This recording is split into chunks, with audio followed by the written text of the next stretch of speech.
जी हिरव्या पाकड्यांची भूमिका आहे ती संजय राऊत यांची. गल्लोगल्ली हिंदुस्थानच्या जिंकल्यानंतर, पाकिस्तानच्या पराभवानंतर तुमच्या डोळ्यात अश्रू का, हा प्रश्न गल्लोगल्ली त्यांना विचारला जातो. संजय राऊतांनी कालच्या मॅचवर अनेक प्रश्न उपस्थित केलेले आहेत. ते म्हणाले की क्रिकेट बोर्डामध्ये महाराष्ट्र कुठे दिसत नाही. जी पाकिस्तानची भूमिका आहे, जी हिरव्या पाकड्यांची भूमिका आहे ती संजय राऊत यांची. कारण संजय राऊत यांना भारत जिंकला याचं जणू काही दुःखच झालेलं आहे.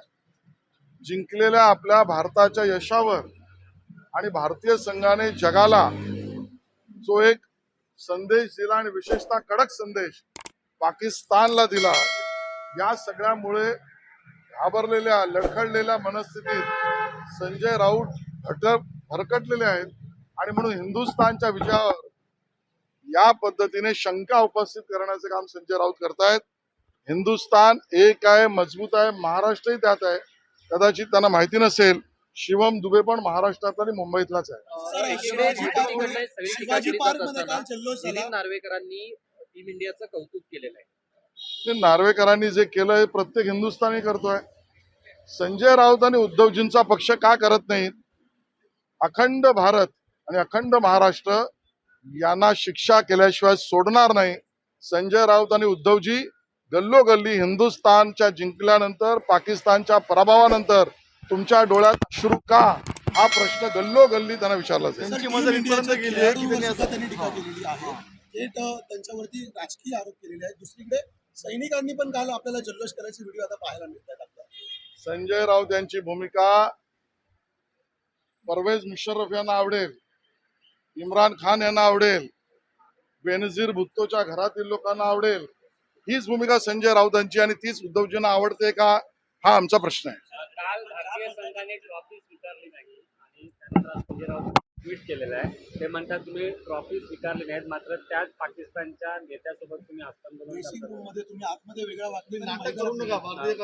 सगळी ही हिंदुस्थान जिंकल्याची पोटदुखी आहे. आणि आता ज्या पद्धतीची पावलं समोर पडतायत, तुम्ही कुठल्या तरी वर्तमानपत्रात वाचलंय, व्हेरीफाय करून घ्या. इराण का इराक कुठल्या तरी देशामध्ये आता राष्ट्राध्यक्ष निवडीच्या साठी माणूस शोधतायत.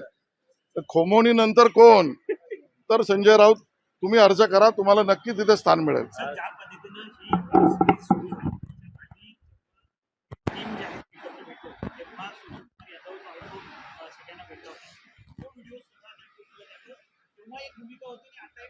भारताने घेतलेली भूमिका जगाला संदेश देणारी आहे. आमच्या खेळाडूंवर भारताचा अभिमान आहे, आमचा अभिमान आहे. त्यांनी हा प्रेरणादायी आहे.